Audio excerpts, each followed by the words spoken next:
ಅರಸಕೇಳ್ ಆಯುಷ್ಯವುಳ್ಳರೆ ಹರಿಹರ ಬ್ರಹ್ಮಾದಿಗಳು ಸಂಹರಿಸಲರಿಯರೋ.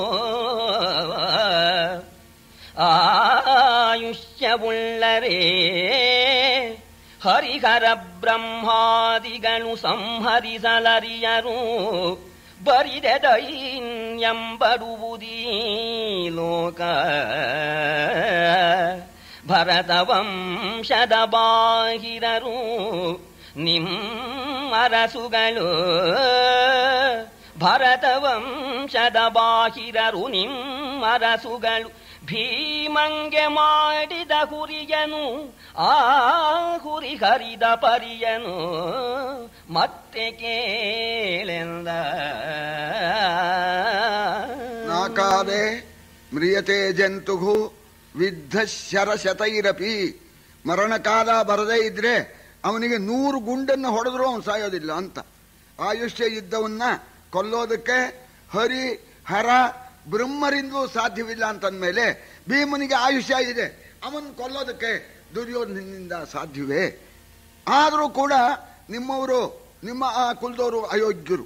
ಭರತ ವಂಶದಲ್ಲಿ ಹುಟ್ಟೋದಕ್ಕೆ ಅಯೋಗ್ಯರಾಗಿರ್ತಕ್ಕಂಥ ಆ ದುರ್ಯೋಧನಾದಿಗಳು ಮಾಡಿರ್ತಕ್ಕಂಥ ಅನ್ಯಾಯ ಅದು ಅಷ್ಟು ಇಷ್ಟು ಅಂತಲ್ಲ. ಅವರು ಮಾಡಿರೋ ಅನ್ಯಾಯ ಅಷ್ಟು ಅನ್ಯಾಯ ಮಾಡಿ ಭೀಮನ್ ಕೊಲ್ಲೋಕೆ ಹೋದರೂ ಕೂಡ ಭೀಮ ಅದನ್ನೆಲ್ಲ ಪರಿಹಾರ ಮಾಡಿಕೊಂಡು ಬಂದಂಥದ್ದನ್ನ ಒಂದೆರಡು ವಿಚಾರ ಹೇಳ್ತೇನೆ ಕೇಳು ಅಂತ. 9 ವಿಧವಾದ ವಿಷ ಇದೆಯಂತೆ. ವಿಷಭೇದಾಹ ಅಂತ ಹೇಳಿದ್ದಾರೆ. ಅದರಲ್ಲಿ ಕೆಲವು ಪ್ರಧಾನವಾಗಿರ್ತಕ್ಕಂಥದ್ದನ್ನು ನಾನು ಹೇಳ್ತೇನೆ. ಕಾಳಕೂಟ, ಹಲಾಹಲ, ಕಾರ್ಕೋಲ, ದಾರದ ಅಂತ ಈ 9 ವಿಧವಾದ ವಿಷ ಅದನ್ನೆಲ್ಲ ತರಿಸಿದ. ಆ ವಿಷನ ಭೀಮನಿಗೆ ಪ್ರಯೋಗ ಮಾಡಬೇಕು. ವಿಷನ ಪ್ರಯೋಗ ಮಾಡೋದು ವಿಷ ಕುಡಿ ಅಂದ್ರೆ ಕುಡಿತಾರೆ. ಇದಕ್ಕೊಂದು ಬುದ್ಧಿವಂತಿಕೆ ಮಾಡಬೇಕು. ಈ ವಿಷದಿಂದ ಭಕ್ಷ್ಯ ಮಾಡಿಸ್ಬಿಡೋದು. ಆ ಭಕ್ಷ್ಯನ ಭೀಮನಿಗೆ ಪೂಸಿ ಮಾಡಿ ಅವನು ಹೊಗಳ್ಬಿಟ್ಟು, ನೀನು ಚೆನ್ನಾಗಿ ತಿನ್ನೋನಯ್ಯ, ಅದಕ್ಕೆ ಅಡುಗೆಯವರ ಹತ್ರ ಮಾಡಿಸಿದ್ದೀನಿ, ನೀವು ಊಟ ಮಾಡು ಅಂತ ತಿನ್ನು ಅಂತ ಅವನಿಗೆ ಪೂಸಿ ಮಾಡಿ ತಿನ್ನಿಸ್ಬಿಡ್ಬೇಕು ಅಂತ ಹೇಳಿ ಆ ಅಡುಗೆಯವರನ್ನು ಕರೆದು ಆ ವಿಷನೆಲ್ಲ ಸೇರಿಸ್ಬಿಟ್ಟು ಸಿಹಿ ತಿಂಡಿ ಅಡುಗೆ ಎಲ್ಲ ಇದು ಭಕ್ಷ್ಯ ಮಾಡು ಅಂತ ಹೇಳಿದ್ರಂತೆ. ಅದು ಹೇಗೆ ಮಾಡಿದ್ರೋ ಏನೋ. ಆ ವಿಷದ ಸ್ವಭಾವ ಹೇಗಿದೆ ಅಂದ್ರೆ, ದಿಟ್ಟಿಸಿದರೆ ಬೆಸೀವುದೋ, ದಿಟ್ಟಿಸಿದರೆ ಬೆಸೀವುದು, ಅಂಕೈ ಮುಟ್ಟಿದರೆ ಹುಗುಳಹುದು, ಬಳಿಕವನಟ್ಟ ಕೈ ಕರಣದ ಸುವಾರದ ವಿದ್ಯವೇನರಿದೋ. ಕೊಟ್ಟರೀತಂಗೆಲ್ಲವನು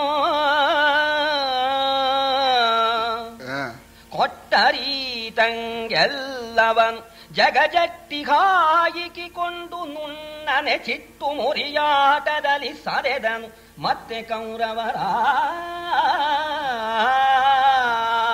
ನೋಡಿದ್ರೆ ಕಣ್ಣು ಸುಟ್ಟೋಗುತ್ತಪ್ಪ.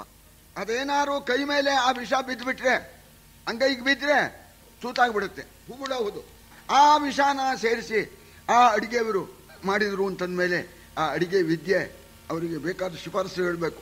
ಆ ಸೂಪಾರ ವಿದ್ಯೆ ಆ ಅಡಿಗೆಯವರು ಹೇಗೆ ಮಾಡಿದ್ರು ಅಂತೂ ಮಾಡಿಬಿಟ್ಟು ಆವಾಗ ಭೀಮನಲ್ಲಿ ರಾಜಿ ಮಾಡಿಕೊಂಡು ಇವತ್ತೊಂದು ಟಿಫನ್ನಿಗೆ ಏರ್ಪಾಟ್ ಮಾಡಿದ್ದೀನಿ ಭೀಮ ಅಂತ ದುರ್ಯೋಧನೇ ಖುದ್ದು ಹೇಳ್ಬಿಟ್ಟಿದ್ದಾನೆ. ಸರಿ ಆಗಬಹುದು ಅಂದ್ರು, ತರಿಸಿದ್ರು. ಆವಾಗ ಅಡಿಗೆಯವರಿಗೆ ಹೇಳ್ಬಿಟ್ಟ, 2 ತಟ್ಟೆಯಲ್ಲಿ ಬರಬೇಕು, ಆ ವಿಷದ್ದೆಲ್ಲ ಭೀಮನಿಗೆ ನೀನು ತಂದು ಕೊಡಬೇಕು. ಅದೇ ರೀತಿ ಇರಬೇಕು ಇನ್ನೊಂದು ತಟ್ಟೆಯಲ್ಲಿ ವಿಷ ಇಲ್ಲದೆ ಇದ್ದಿದ್ದು. ಇದು ತನಗೆ. ಇಬ್ರು ಒಟ್ಟಿಗೆ ಕೂತ್ಕೊಂಡ್ರು. ಇವು ತಿನ್ನೋದ್ರಲ್ಲಿ ವಿಷ ಇಲ್ಲ, ಅವ ತಿನ್ನೋದ್ರಲ್ಲಿ ವಿಷ. ಜಗಜಟ್ಟಿ ಅಷ್ಟು ತಿಂದ್ಬಿಟ್ಟ. ಅಷ್ಟು ತಿಂದ್ರು ದಕ್ಕಿಸ್ಕೊಂಡ್ಬಿಟ್ಟ ಭೂಪ. ತಿಂದ್ರೆ ಸಾಯಲಿಲ್ಲ ಅವನು. ಆದರೆ ಆ ವಿಷ 9 ವಿಧವಾದ ವಿಷವಾದ್ರಿಂದ ಆ ವಿಷ ಮೈಗೆ ಏರ್ಬಿಡ್ತು. ಮೈಗೆ ಏರಿದ್ರಿಂದ ಎಚ್ಚರ ತಪ್ಪಿಡ್ತು. ಸರಿ ಮಲಗಿಬಿಟ್ಟ ಅವನು. ಇದನ್ನು ಎಲ್ಲ ಏರ್ಪಾಟ್ ಮಾಡಿದ್ದಾರೆ ಅಂದರೆ, ಒಂದು ಕ್ರೀಡಾ ಕೂಟ ಅಂತ ಹೇಳಿ ಒಂದು ಏರ್ಪಾಟ್ ಮಾಡಿದ್ನಂತೆ. ಏರ್ಪಾಟ್ ಮಾಡಿಬಿಟ್ಟು ಡೈರೆ ಹಾಕಿಸ್ಬಿಟ್ಟು ಈ ಗಂಗಾ ನದಿಯಲ್ಲಿ ಅರ್ಧ ಸ್ಥಳದಲ್ಲಿ ಅರ್ಧ ನೀರಿನಲ್ಲಿ ಇರಬೇಕು. ಆ ರೀತಿಯಾಗಿ ಆ ಡೈರೆ ಹಾಕಿದ್ದು ಅದನ್ನೇ ಚೆನ್ನಾಗಿ ವರ್ಣನೆ ಮಾಡಿದ್ದಾರೆ. ಆ ಜಾಗದಲ್ಲಿ ಈ ಕ್ರೀಡೆಗೆಲ್ಲ ಏರ್ಪಾಟ್ ಮಾಡಿದ್ರು. ಎಲ್ಲ ಮುಂಚೆ ಜಲಕೇಳಿ ಆಡೋದು, ಆಟ ಆಡೋದು, ಸೋತ ಮೇಲೆ ಭಕ್ಷ್ಯ ಭೋಜ್ಯ ಎಲ್ಲ ತಿನ್ನೋದು, ಆಮೇಲೆ ಮನೆಗೆ ಹೋಗಬೇಕು ಅಂತ. ಇದೆಲ್ಲ ಆಗೋ ಹೊತ್ತಿಗೆ ರಾತ್ರಿ ಒಂದು ಯಾಮ ಕಳೆದು ಹೋಗ್ಬಿಟ್ಟಿದೆ. ಭೀಮ ಎಲ್ಲ ತಿನ್ಬಿಟ್ನಲ್ಲ, ಆ ವಿಷದ ಪ್ರಭಾವದಿಂದ ಅವನಿಗೆ ಎಚ್ಚರ ತಪ್ಪಿಡ್ತು, ಮಲಗಿಬಿಟ್ಟಿದ್ದಾನೆ. ಸರಿ, ಈ ಎಲ್ಲ ಸೇರಿಬಿಟ್ಟಿದ್ದಾರೆ. ಯಾರು ಎಲ್ಲಿದ್ದಾರೆ ಯಾರಿಗೂ ಗೊತ್ತಿಲ್ಲ. ಧರ್ಮರಾಜಾದಿಗಳು ಭೀಮ ಮನೆಗೆ ಹೋಗಿದ್ದಾನೆ ಅಂತ ಮಾಡ್ಕೊಂಡು ಹೋಗ್ಬಿಟ್ರು. ಸರಿ, ದುರ್ಯೋಧನ ನೋಡ್ದ ಭೀಮ ಮೂರ್ಛಿತನಾಗಿ ಆ ವಿಷದ ವೇಗದಿಂದ ಬಿದ್ದಿದ್ದಾನೆ. ಆಗ ದುರ್ಯೋಧನ ಯೋಚನೆ ಮಾಡಿದ, ತಮ್ಮಂದ್ರನ್ನ ಕರೆದ, ಹೀಗೆ ಬಿಟ್ಬಿಟ್ರೆ ಹಾಗೆ ಸತ್ತೋಗ್ಬಿಡ್ಬೋದು ಇವನು, ಯಾಕೆ ಸತ್ತ, ಏನು ವಿಷ ಪ್ರಯೋಗ ಆಗಿದೆ, ಸರಿ ಅಡಿಗೆವ್ರನ್ನ ಕರೀರಿ, ಈಗೆಲ್ಲ ಹಾಗೆ ನಾವು ಸಿಗಾಕೊಂಡ್ಬಿಡ್ತೀವಿ, ಒಂದು ಕೆಲಸ ಮಾಡ್ಬೋಣ. ಹಾಗೋ ಅವನಿಗೆ ಎಚ್ಚರ ಇಲ್ಲ. ಸರಿ ಚೆನ್ನಾಗಿ ಹಗ್ಗದಿಂದ ಬಿಗಿದು ಹಾಕ್ಬಿಟ್ರು ಮಡುವಿಗೆ. ಆ ಗಂಗೆ ಮಡು ಅದು ಪಾತಾಳದವರೆಗೆ ಹೋಗಿತ್ತು, ಅದು ಪಾತಾಳಕ್ಕೆ ಹೋಗ್ಬಿಟ್ಟ ಇವನಿಗೆ ಎಚ್ಚರ ಇಲ್ಲ. ಪಾತಾಳಕ್ಕೆ ಹೋಗೋಣ, ಆ ಪಾತಾಳದಲ್ಲಿರ್ತಕ್ಕಂಥ ಸರ್ಪಗಳಿತ್ತಲ್ಲ ಅವೆಲ್ಲ ಬಂದು ಇವನು ನೋಡಿ ಕಚ್ಚಿಬಿಡ್ತಂಥದ್ದು. ಆ ಕಚ್ಚಿದ್ದೇನಾಯ್ತು ಅಂದ್ರೆ ಅದು ಜಂಗಮ ವಿಷ, ವಿಷಕ್ಕೆ ವಿಷವೇ ಪ್ರತೀಕಾರ ಅಂತ. ಇವನ ಮೈಯಲ್ಲಿತ್ತಲ್ಲ ವಿಷ, ಇದು ಸ್ಥಾವರ ವಿಷ, ಅಂದ್ರೆ ಇದರಿಂದ ಕೃತಿಕವಾಗಿ ಮಾಡಿರ್ತಕ್ಕಂಥ ವಿಷ, ಅದು ಜಂಗಮ ವಿಷ, ಹಾವಿನ ವಿಷ. ಆ ಜಂಗಮ ವಿಷ, ಹಾವಿನ ವಿಷ ಇವನು ವಿಷವನ್ನೆಲ್ಲ ಪರಿಹಾರ ಮಾಡಿಬಿಡ್ತು. ಒಂದು ವಿಷದಿಂದ ಇನ್ನೊಂದು ವಿಷವನ್ನು ಪರಿಹಾರ ಮಾಡಬೇಕು, ಪರಿಹಾರವಾಯ್ತು, ಎದ್ಬಿಟ್ಟ.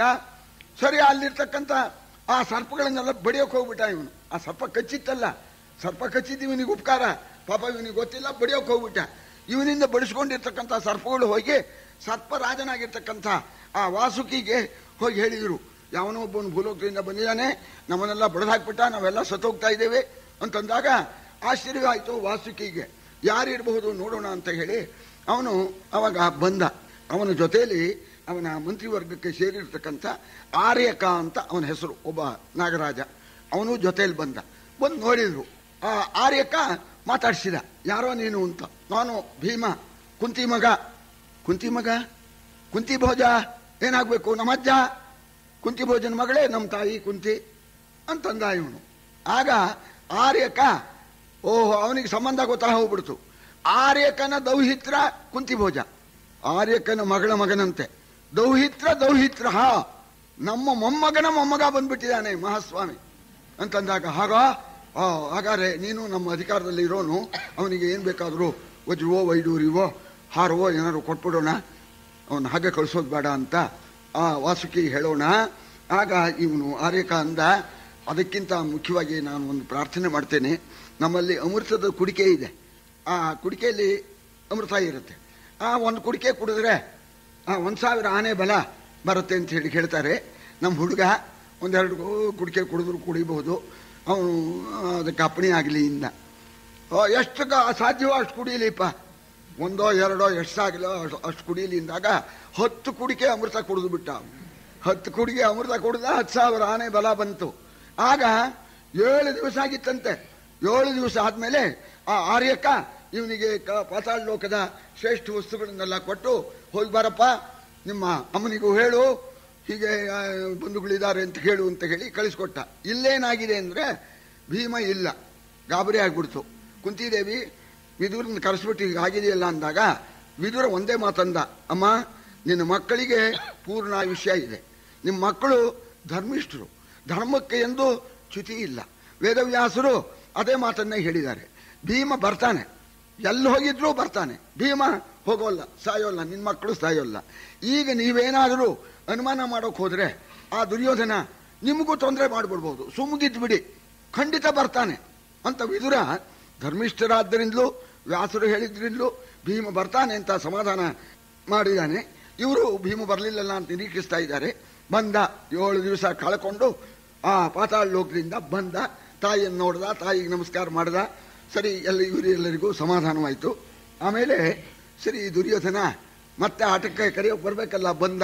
ಆಗ ಭೀಮ ಹೇಳ್ತಾ ಇದ್ದಾನೆ, ಲೋ ದುರ್ಯೋಧನ, ನಿಂದೆಲ್ಲ ನಂಗೆ ಗೊತ್ತಿದೆ, ನನ್ನನ್ನು ಕೊಲ್ಲಬೇಕು ಅಂತ ನೀವು ಮಾಡಿದ್ದೀರಿ. ಮನುಷ್ಯ ಹುಟ್ಟಿದವನು ಜಾತಸ್ಯಹಿ ಧ್ರುವ ಮೃತ್ಯು, ಹುಟ್ಟಿದವನು ಒಂದಿನ ಸಾಯ್ಬೇಕು, ನಾನು ಸಾಯ್ತೇನೆ ಗೊತ್ತಿದೆ. ಆದರೆ ನಾನು ಸಾಯ್ಬೇಕಾದ್ರೆ ಮಡುವಿನಲ್ಲಿ ಹಾಯಿಕಿದಿರಿ, ಹಾವಿನ ಹೆಡೆಯ ಕೊಂಡೂರಿದಿರಿ, ಬಲು ವಿಷದಡಿಗೆಗಳ ಮೆಲಿಸಿದಿರಿ, ಬಲ್ಲಂದದ ವಿಕಾರದಲ್ಲಿ ಕೆಡಗಲನು ಮಾಡಿದಿರಿ, ಕೆಡಗಲನು ಮಾಡಿದಿರಿ. 100 ಕಡಿದು ಶಾಕಿನಿಯರಿಗೆ ರಕುತವ ಕುಡಿಸಿದಲ್ಲದೆ ಮುನ್ನ ಸಾವೆನೆ. ನಿಮ್ಮ 100 ಕಡಿದು ಶಾಕಿನಿಯರಿಗೆ ರಕುತವ ಕುಡಿಸಿದಲ್ಲದೆ ಮುನ್ನ ಸಾವೆನೆ, ಕೇಳಿ ನೀವೆಂದ. ಮಡುವಿನಲ್ಲೇ ಹಾಕಿದಿರಿ, ಹಾವಿಂದ ಕಚ್ಚಿಸಿದ್ರಿ, ವಿಷ ಕುಡಿಸಿದಿರಿ, ಸಾಯಲಿಲ್ಲ, ಸಾಯೋದೂ ಇಲ್ಲ. ಸಾಯ್ತೇನೆ ಯಾವಾಗ? ನಿಮ್ಮ 100ವರನ್ನು ಸಾಯಿಸಿಬಿಟ್ಟು ನಿಮ್ಮ ರಕ್ತಗಳಿಂದ ಶಾಕಿನಿ ಡಾಕಿನಿಯರನ್ನ ತೃಪ್ತಿಪಡಿಸಿಯೇ ಸಾಯ್ತೇನೆ ಕಣೋ ಅಂತ ಹೇಳಿ ಪೌರುಷ ಕೊಚ್ಕೊಂಡ. ಹರಿ ಮತ್ ಬಡಿದಾಟ. ಭೀಷ್ಮರು ನೋಡಿದ್ರು ಈ ಬಡಿದಾಟ ಇದು ಇವತ್ತಿಗೆ ನಿಲ್ಲೋಲ್ಲ. ಈ ಬಡಿದಾಟ ನಿಲ್ಲೋದು ಯಾವಾಗ ಅಂದ್ರೆ ಒಬ್ರು ಹೋಗ್ಬೇಕು, ಈ ಬಡಿದಾಟ ನಿಲ್ಬೇಕು ಅಂತ ತೀರ್ಮಾನ ಮಾಡ್ಬಿಟ್ರು ಭೀಷ್ಮ ವಿದುರ ಎಲ್ರು. ಆಟದಲ್ಲಿ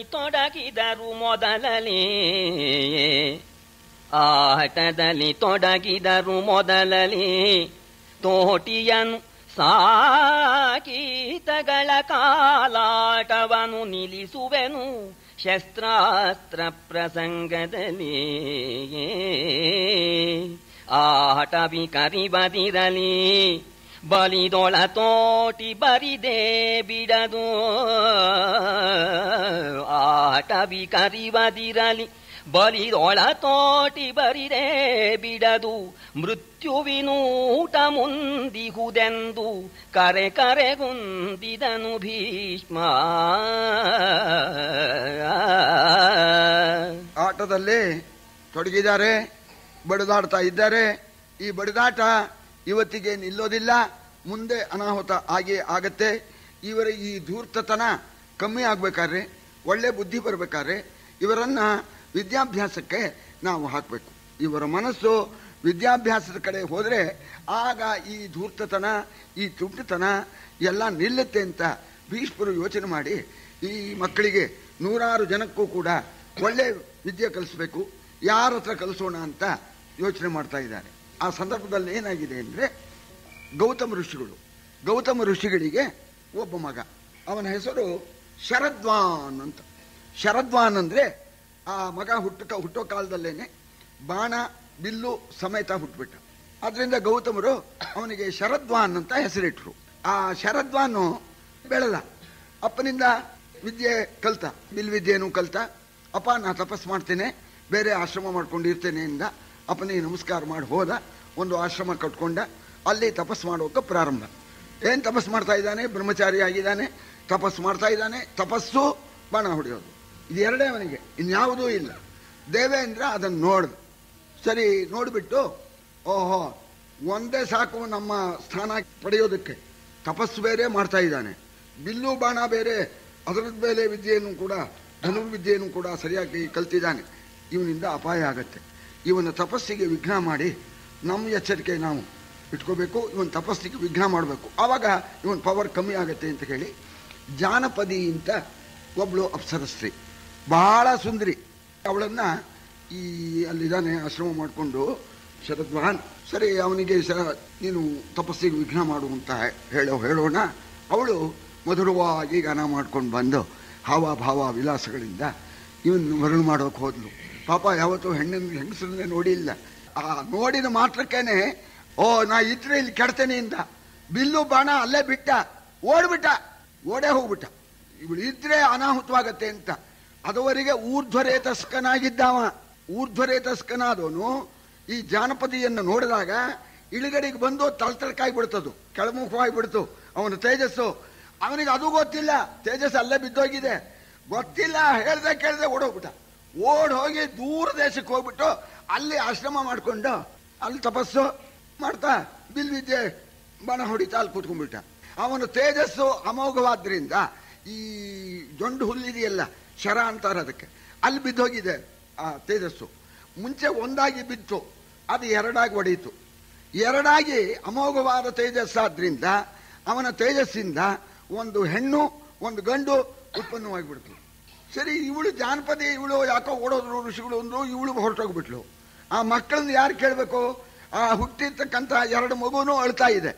ಅದೇ ಕಾಲಕ್ಕೆ ಶಂತನು ಚಕ್ರವರ್ತಿ ಬೇಟಿಗೆ ಅಂತ ಬಂದಿದ್ದ. ಅವನ ಜೊತೆಯಲ್ಲಿ ಒಬ್ಬ ಸೇವಕ ಬಂದಿದ್ದ. ಅವನು ಅಲ್ಲಿ ಇಲ್ಲಿ ತಿರ್ಗಾಡ್ತಾ ಇದ್ದ. ಈ ಹುಡುಗರು ಹೇಳ್ತಕ್ಕಂಥ ಧ್ವನಿ ಕೇಳ್ದ. ಯಾರೋ ಪಾಪ ಮಕ್ಕಳು ಅಳ್ತಾ ಇದ್ದಾರೆ ಇಂದ ಹೋಗಿ ನೋಡ್ದ. ಆ ಬಿಲ್ಲು ಬಾಣ ಇದೆ ಅಲ್ಲಿ, ಆ ಕಡೆಯಲ್ಲಿ ಆ ಮಕ್ಕಳು ಹೇಳ್ತಾ ಇದ್ದಾರೆ, ಹೇಳೋರಿಲ್ಲ ಕೇಳೋರಿಲ್ಲ. ಬಹು ಮುದ್ದಾಗಿದ್ರು ಮಕ್ಕಳು. ಎಲ್ಲರನ್ನೂ ಎತ್ಕೊಂಡ ಆ ಸೇವಕ. ಆ ಬಿಲ್ಲು ಬಾಣನು ತಗೊಂಡ. ಸ್ವಾಮಿ, ಕಾಡಿನಲ್ಲಿ ಹೀಗೆ ಆ ಹುಲ್ಲಿನ ಮಧ್ಯದಲ್ಲಿ, ಜೊಂಡು ಹುಲ್ಲಿನ ಮಧ್ಯದಲ್ಲಿ 2 ಮಕ್ಕಳಿತ್ತು, ಬಿಲ್ಲು ಬಾಣ ಇತ್ತು, ಉಳ್ತಾ ಇದ್ರು. ಕರ್ಕೊಂಡ್ಬಂದಿದ್ದೀನಿ ಅಂದಾಗ ಮಹಾರಾಜರು ತಾನೇ ಕಾಪಾಡಬೇಕು, ಅನಾಥರನ್ನು ಕಾಪಾಡಬೇಕಲ್ಲ. ಹಾಗಾದ್ರೆ ಕರ್ಕೊಂಡೋಗಿ ನಮ್ಮ ಅರಮನೆಗೆ ಕರ್ಕೊಂಡೋಗಿ ಅಲ್ಲಿ ಕಾಪಾಡಿಬಿಡೋಣ ಅಂತ ಆ 2 ಮಕ್ಕಳನ್ನು ಈ ಶಂತನು ಚಕ್ರವರ್ತಿ ಬಿಲ್ಲು ಬಾಣ ಸಮೇತ ಕರ್ಕೊಂಡು ಹೋದ. ಸರಿ, ಅಲ್ಲಿ ಇವ್ರನ್ನ ಬೆಳೆಸಿಬಿಟ್ಟು ಅವಾಗ ಸರಿ ನಾಮಕರಣ ಆಗಬೇಕಲ್ಲ. ನಾಮಕರಣ ಆಗತಕ್ಕಂಥ ಸಂದರ್ಭದಲ್ಲಿ ಸರಿ ಕೃಪೆ ಕನಿಕರದಿಂದ ಈ ಮಕ್ಕಳನ್ನು ಸಾಕಿದ್ದರಿಂದ ಆ ಗಂಡು ಮಗುವಿಗೆ ಕೃಪಾ ಅಂತ ಹೆಸರಿಟ್ಟ, ಆ ಹೆಣ್ಣು ಮಗುವಿಗೆ ಕೃಪಿ ಅಂತ ಹೆಸರನ್ನಿಟ್ಟ. ಸರಿ, ಇಲ್ಲಿ ಬೆಳೆದ್ಬಿಟ್ರು. ಹೋಗಿದ್ನಲ್ಲ ಮಹಾನುಭಾವ ನಮ್ಮ ಶರದ್ವಂತ, ಬೇರೆ ಕಡೆ ಹೋಗಿ ಆಶ್ರಮ ಮಾಡ್ಕೊಂಡಿದ್ನಲ್ಲ, ಎಷ್ಟೋ ದಿವಸದ ಮೇಲೆ ನಮ್ಮ ತೇಜಸ್ಸು ಬಿದ್ದೋಯ್ತು. ಅದರ ಪರಿಣಾಮ ಏನಾಗಿದೆಯೋ, ಓಡೋಗಿನ ಆಶ್ರಮನು ಬಿಲ್ಲು ಬಾಣನು ಬಿಟ್ಟು ಬಂದ್ಬಿಟ್ಟೆ ಅಂತ ಆಮೇಲೆ ಯೋಚನೆ ಆಯಿತು ಅವನಿಗೆ. ಅವ್ರಿಗೆ ಯೋಚನೆ ಆಗಿ ಜ್ಞಾನ ದೃಷ್ಟಿಯಿಂದ ನೋಡಿದರು. ಓಹೋ, ನಮ್ಮ ಹುಡುಗರಿಬ್ಬರು ಹುಡುಗರಾಗ್ಬಿಟ್ಟಿದ್ದಾರೆ, ಒಂದು ಹೆಣ್ಣು ಒಂದು ಗಂಡು, ಅವರು ಶಂತನು ಚಕ್ರವರ್ತಿಯ ಅರಮನೆಯಲ್ಲಿ ಬೆಳೀತಾ ಇದ್ದಾರೆ ಅನ್ನೋದನ್ನು ತಿಳ್ಕೊಂಡು ಆ ಮಹಾನುಭಾವನಾಗಿರ್ತಕ್ಕಂಥ ಆ ಶರದ್ವಂತ ಇಲ್ಲಿಗೆ ಬಂದ. ಮಹಾರಾಜರೇ, ನೀವು ಮಕ್ಕಳನ್ನು ಸಾಕಿದ್ದೀರಿ, ತುಂಬ ಸಂತೋಷ ಆಯಿತು. ನಾನೇನು ಕರ್ಕೊಂಡು ಹೋಗೋಕೆ ಬಂದಿಲ್ಲ. ನನ್ನ ಮಗ ಗೌತಮರ ವಂಶದಲ್ಲಿ ಹುಟ್ಟಿದವನು, ನಮ್ಮ ಗೋತ್ರ ಸೂತ್ರ ಎಲ್ಲ ಹೇಳಿ ಅವನಿಗೆ ಸಂಸ್ಕಾರ, ನಮ್ಮ ಸಂಸ್ಕಾರ ಆಗಬೇಕು. ಅವನಿಗೆ ಉಪನಯನ ಎಲ್ಲ ಮಾಡ್ತೀನಿ, ವಿದ್ಯಾಭ್ಯಾಸ ಎಲ್ಲ ಮಾಡಿಸ್ಬಿಟ್ಟು ಹೋಗ್ತೀನಿ. ನಾನೇನು ಮಕ್ಕಳನ್ನ ಕರ್ಕೊಂಡು ಹೋಗಲ್ಲ, ನನಗೇನು ಮಕ್ಕಳನ್ನ ಕಟ್ಕೊಂಡು ಮಕ್ಕಳು ಚೆನ್ನಾಗಿ ಇರೋದೇ ನಮ್ಗೆ ಮುಖ್ಯ ಅಂತ ಹೇಳಿ ಅವರು ಆ ಮಗನಿಗೆ ಸರಿ ಯಥಾವತ್ತು ಉಪನಯನಾದಿಗಳನ್ನು ಮಾಡಿ ವಿದ್ಯಾಭ್ಯಾಸ ಮಾಡಿಸ್ಬಿಟ್ಟು ಅವರು ಹೊರಟೋಗ್ಬಿಟ್ಟ ಶರದ್ವಂತ. ಆ ಕೃಪಾಚಾರ್ಯರು ಅರಮನೆಯಲ್ಲೇ ಇದ್ದಾರೆ. ಅವರಿಗೆಲ್ಲ ವಿದ್ಯಾನೂ ಬರ್ತಾ ಇತ್ತು.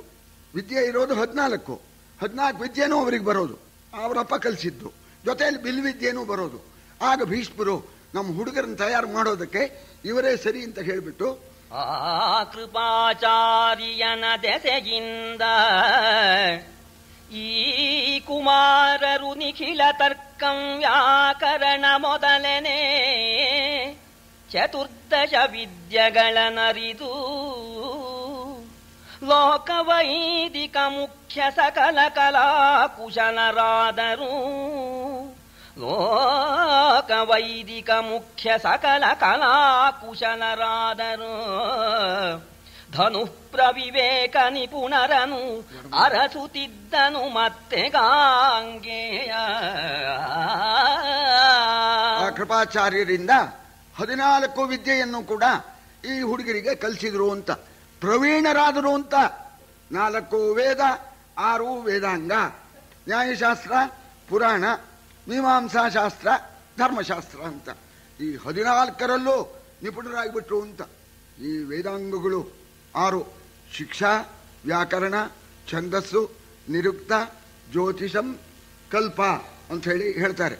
ಮಯರಸ ತಜಬನ ಲಗ ಸಂಹಿತಂ ಅಂತ ಛಂದಶಾಸ್ತ್ರಕ್ಕೆ ಇದೇ ಮೂಲ. ಮಯರಸ ತಜಬನ ಲಗ ಸಂಹಿತಂ ಅಂತ ಈ 8 ಗಣ, 1 ಲಘು, 1 ಗುರು. ಇದರಿಂದ ಛಂದಶಾಸ್ತ್ರ ಬೆಳೆದಿರ್ತಕ್ಕಂಥದ್ದು. ಏನೋ ಜ್ಞಾಪಕ ಬಂತು ಅಂತ ನಾನು ಹೇಳ್ತಾ ಇದ್ದೇನೆ. ಈ 8 ಗಣ ಇರ್ತಕ್ಕಂಥದ್ದು.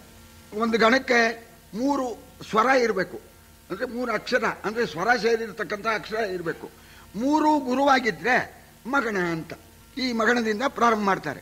ಇದಕ್ಕೆ ನಮ್ಮವರು, ನಮ್ಮ ಹಿಂದಿನವರು ಮಹಾಚತುರರು ಇದನ್ನು ಜ್ಞಾಪಕ ಇಟ್ಕೊಳ್ಳಿ ಅನ್ನೋದಕ್ಕೆ ಯಮಾತ ರಾಜಭಾನ ಸಲಗ ಅಂತ ಅಂದ್ಬಿಟ್ರೆ ಎಲ್ಲರ ಲಕ್ಷಣ ಮಾಡಿಬಿಡ್ತು. ಯಮಾತ ರಾಜಭಾನ ಸಲಗ ಯಗಣ ಅಂತ ಒಂದಿದೆ. ಆ ಯಗಣ ಇದೆಯಲ್ಲ, ಆ ಯಗಣದಲ್ಲೇ ಆದಿಯಲ್ಲೇ ಹ್ರಸ್ವಸ್ವರ ಲಘು ಇರಬೇಕು, 2 ಗುರು ಇರಬೇಕು. ನೋಡಿ, ಯಮಾತ ಯಗಣಕ್ಕೆ ಲಕ್ಷಣ ಏನು ಅಂದರೆ 3 ಅಕ್ಷರ ಹೇಳಿಬಿಡಿ, ನಿಮಗೆ ಗೊತ್ತಾಗುತ್ತೆ ಅಂತ ಹಿಂಗೆ ಮಾಡಿಟ್ಟಿದ್ದಾರೆ. ಇಂಥ ಈ ಛಂದಶಾಸ್ತ್ರ ಇವೆಲ್ಲವನ್ನೂ ಕೂಡ ಕಲಿಸಿದ್ದಾರೆ. ಆಮೇಲೆ ಈ ಎಲ್ಲದರಲ್ಲೂ ಸಮರ್ಥರಾದರು. ಈ 14 ವಿದ್ಯೆಯಲ್ಲೂ ನಿಷ್ಣಾತರಾದರು. ಆಮೇಲೆ ಬಿಲ್ ವಿದ್ಯೆನೂ ಕಲಿಸಿದರು ಅವರು. ಆ ಬಿಲ್ ವಿದ್ಯೆ ನಮ್ಮ ಮಂಥನಕ್ಕೆ ಸಾಲದು ಅಂತ ಅನ್ನಿಸ್ತು ಭೀಷ್ಮರಿಗೆ. ಕೃಪಾಚಾರ್ಯರು ಕಲಿಸಿರ್ತಕ್ಕಂಥ ಬಿಲ್ಲು ವಿದ್ಯೆ ನಮ್ಮ ಮಂಥನ, ಭರತ ಈ ಖಂಡದ ಚಕ್ರವರ್ತಿ, ನಮ್ಮ ಚಂದ್ರವಂಶದವರು ಇವರಿಗೆ ಸಾಲದು. ಅದರಿಂದ ಸರಿಯಾದ ಪ್ರೊಫೆಸರನ್ನ ಅವರು ಹುಡುಕ್ತಾ ಇದ್ದಾರೆ.